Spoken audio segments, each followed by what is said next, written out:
pembuktian yang akan dilakukan oleh Marky di hadapan mantan timnya. Atau justru Bigetron Alpha yang akan menutup kesempatan balas dendam itu dilakukan di match point kita untuk kedua belah tim. Cukup menarik tentunya. Dari kedua belah draft sama-sama kuat. Tapi kita tahu juga Link dengan Cloud ini adalah combo yang begitu mematikan. Tapi kita akan masuk ke dalam map dan juga game kita yang ketiga untuk Geek versus Bigetron Alpha. Match point. Akankah ada Marky yang berhasil membuktikan dia bukan player ke-6 atau bahkan di sisi sebaliknya ada Geek Fam yang terkubur harapan di match yang pertama kali ini. Sementara dengan pergerakan Luke yang ngebawa Arlord, memang early yang agresif bisa dibawakan juga oleh Geek Fam. Oke, akhirnya kita melihat Super Ken kembali dengan Season Hunter-nya. Dan berbanding terbalik untuk sekarang malah Nile yang bermain dengan Master Assassin. Artinya apa? Artinya Nile mau main pick off, solo pick off kalau bisa 1v1 situation. Entah siapapun hero individual yang akan muncul dari Bigetron Alpha. Alright. Dan bahkan dengan emblem seperti ini, dari seorang Kari juga ingin bermain cepat. Maksudnya early-nya dia juga tidak mau terlalu lama. Dia ingin punya landing yang unggul dari seorang Cloud. Karena Cloud ini akan lebih sustain Momo-chan. Kita tahu dengan command yang dimiliki, tapi di sisi sebaliknya Marky ternyata lebih mengungguli dengan adanya emblem yang dia miliki. Sustain di early, tapi belum tentu. Di arahnya itu late-nya dia mampu bertahan Momo-chan. Dan bahkan scaling dari Geek Farm sendiri ya, space create yang harus dilakukan juga oleh pemain-pemain dari Geek untuk ke arah seorang Marky di sini diperlukan banget. Dan gimana caranya pemain-pemain dari Bigetron Alpha mendinai hal tersebut terjadi di 10 menit kita pertama? Kalau bisa dibilang dari segi rotasi yang dilakukan, Bigetron Alpha tadi dengan sedikit kerusuhan, malah kajanya bisa dimakan abis loh. Dan kalau misalnya di sini kajanya bakal coba dilumat, dan Super Ken tidak harus butuh ke arah purple buff, dia tidak terlalu depending on purple buff. Di sisi sebaliknya, melihat ada rotasi yang dilepas dari seorang Link menuju ke arah bottom lane, tandanya langsung ada flicker telah dikeluarkan di tengah sana, membuat Super Fin tidak memiliki flicker, tidak ada power, dan belum memiliki defense judgment. Sedangkan Super Sorizo yang tadi sudah kita bicarakan di arah early draft, kalau dia memiliki growth untuk melakukan zoning out, ini udah mulai dilakukan tugasnya. Sementara dari Super Ken sudah kembali lagi mencoba untuk melakukan kontes di area turtle-nya dan sudah ada proses yang baik. Setelah dikeluarkan, Luke bakal coba dimakan, first blood telah berhasil didapatkan, tapi ternyata di sana power of retribution di tangan dari Super Ken. Tempest of Blade menuju ke arah belakang tidak bisa membuat seorang Nile untuk mendapatkan turtle dan bahkan kemungkinan besar Nile akan kehilangan purple buff-nya. Karena udah mulai langsung diinvasi begitu saja. Setelah ada objektif setelah yang berhasil diamankan oleh Bigetron Alpha, Baloi masuk. Satu buat area revenge, namun kali ini di area depannya ditahan. Super Ken berhasil menghindari damage dan dapat satu point kill. Menghindari damage dari seorang Tyrant Rage. Sosok Baloyski gagal mendapatkan Super Ken, tapi dia malah bebas bernyanyi bermain piano di tengah sana. Electrifying Beats lagi-lagi. Dan Bigetron Alpha kembali dengan permainan yang kita udah mulai mungkin ngeliat di game pertama. Mereka coba untuk ngebait satu buah teamfight yang mungkin bisa dibilang skirmish kecil di area purple-nya. Dan itu diiyain sama Geek Farm. Dan bahkan Aboynya keculik. Ini kerugiannya sebenarnya ada di Aboy sih. Kalau misalkan Aboy kita match up kan dengan Super Key, mau tidak mau nanti kita akan melihat perbedaan level dan item di early game. Tapi untuk saat ini setidaknya itu yang paling bisa dilakukan sama Geek Farm, mempertahankan purple buff untuk Nile agar dia tidak kehilangan pattern farming yang benar-benar potensial di early game. Karena kalau dari early game aja purple buff-nya pun sudah hilang, kemungkinan besar di sini Bigetron Alpha akan invade dan berkali-kali akan melakukan hal yang serupa. Oke, dan untung aja nggak hilang. Tapi kalau misalnya dilihat dari Super Fin bakal coba untuk melakukan invasi ke arah bottom lane, informasi yang harusnya sudah didapatkan ya. Dan ini Marky juga langsung melakukan defensive mode. Dia langsung mencoba untuk bertahan. Tapi nampaknya ada yang mengikuti Super Ken. Informasi telah diberikan. Driven Judgment telah didapatkan. Palos jangan coba dimakan bulat-bulat. Super Ken dengan sangat instan menuju ke arah seorang Aboy. Tidak ada cover menuju ke arah seorang Super Saiyan. Tapi nampaknya Super Saiyan juga akan menjadi korban keganasan dari Geek Farm. 1 untuk 1 dan ternyata triple kill. Looking for Maniac. Apakah ini akan menjadi satu Maniac pertama untuk Super Ken? Karena ada Luke di depan sana yang coba dimakan begitu saja. Wacas dan tidak ada Maniac. Lebih fokus ke arah satu point kill untuk Turtle selanjutnya. Tapi itu jadi keuntungan yang benar-benar bakal bikin snowballing banget ke arah Bigetron Alpha, Prof. Plus timingnya nggak sih? Kayak kita ngeliat timingnya ini pas banget. Abis dapetin point kill terhadap Luke, muncul Turtle. Turtle-nya muncul. Ini udah kayak disiapin, ini bonusnya loh, Turtle-nya, setupnya dan semuanya. Karena balik lagi, untuk sekarang lagi-lagi Nael harus benar-benar effort lebih. Karena dia tidak membawa Season Hunter, dia membawa Master Assassin. Sehingga ini yang nanti akan membedakan pattern farming dari Super Ken dan Iya. juga Naelnya sendiri. Super Ken tentunya akan lebih well farm di sini dengan ngebawa Season Hunter juga. Tapi kali ini Marky masih bisa ditahan tentunya di area atas.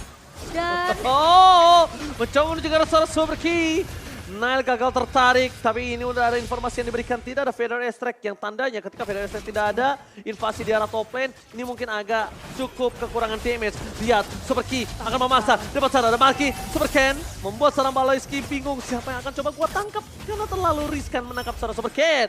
Super Finish coming up, defense adjustment gagal didapatkan. Informasi yang bisa dimiliki adalah parpolnya akan coba dipegang oleh seorang Nail. iya, tapi apakah akan ditukarkan nantinya? Tapi masalahnya dari posisi Nail tentunya akan lebih cepat untuk mengamankan ke arah purple yang sudah colong begitu saja. Tapi dari seorang Nail kali ini bakal coba di cover oleh seorang Luke. Yang dimana Ki sudah mulai berjalan juga. Sorizo udah memotong dari area bawah dan Nail dipukul mundur secara tidak langsung dengan satu buah Power of Nature dari seorang Sorizo. Masalahnya Nail sekarat dalam maut. Dia seperempat darah. Walaupun dia ada Tempest of Death, defense adjustment itu nggak bakal bisa dikit dia bertahan. Selama durasi defense adjustment masih dipegang dia dan dia langsung hilang ketika kena Super Ken, Profesor. Itu Dan dia nggak 1400 damage loh, physical damage. Iya, Di makanya. menit yang ke-6, bayangkan dari Power of Nature yang begitu kejam. Masalahnya si Sorizo ini dia bawa Master Assassin juga, Be. Iya makanya ini bakal jadi poin plus, tapi di depan sana langsung ada inisiasi. Dia dibuka begitu saja ke altar yang akan menyelamatkan hidup dari pemain-pemain begitu altar, tapi dibuka begitu saja tanpa Blast ke arah seorang Super Ken memang tumpah, tapi Ken membalaskan itu semua Ranger Emas. Oke, tapi di depan sana ada Marky yang mencoba untuk bertahan seorang diri, tak ada yang menemani. Di arah top lane mencoba untuk mempertahankan dirinya, tapi Turtle kembali akan di tangan dari Bigetron Alpha. Perfect Turtle for Bigetron Alpha, kembali lagi dominasi seperti di game yang pertama. Wah ini bener-bener kayak kita dibawa deja vu sedikit. Di game yang pertama hanya diberikan 2 poin kill saja. Dan bahkan Super Fin di trade dengan banyaknya pemain dari Geek Farm. Sehingga 1/3 tentu dari kuantitas saja kita udah melihat. Ini engage play dari Geek Farm terpatahkan itu yang pertama. Iya. Gold leadingnya dari 3.000 menuju ke arah 5.000 bahkan 6.000. Makin jauh. Makin jauh, kalau misalkan Lord didapatkan tidak menutup kemungkinan ini 10.000 gap gold pun Wow. bisa didapatkan. Kalau kita melihat dari instant replay, semuanya menuju ke arah Super Fin. Tapi Cult Altar membuat Super Fin setidaknya sedikit saja bisa memberikan efek paralyze. Yeah. Agar damage yang diberikan ke arah Super Ken tidak begitu maksimal, dipotong sedikit lah, 4% di sana. Ya, dan sama seperti di game pertama, gak ada yang bisa menghentikan atau mungkin nge-beat. What are you doing, Baloy? Membuang tire race dengan sia-sia kali ini. Apakah ini T-Man MPL untuk pertama kalinya? Ya, Trigger mental. trigger beta. Treeman. Tapi lihat Watchers dikeluarkan, PDS bersama dengan mendapatkan satu bola Super Key. Masih mau lebih, Super Ken bernyanyi bermain piano di depan sana, gak ada yang bisa ditumpangin. One man situation, Super Key langsung dengan siap. Lihat, Super Ken dia muterin. Dan Super Key udah siap di sana, yang membuat league-nya kalau masuk lebih dalam lagi akan termakan. Udah pasti. Itu kalau misalkan tadi Nael tidak mengikuti bagaimana insting dia sebagai assassin untuk mengejar ke arah Super Ken, itu udah pasti bakal kemakan. Tapi untuk sekarang Nael mau tidak mau nggak punya ultimate lagi, nggak punya Tempest of Blade, jadi dia harus memilih untuk mundur. Dan ini dia sebuah perbedaan dari segi emblem ketika penggunaan Link dari Super Ken versus Nael.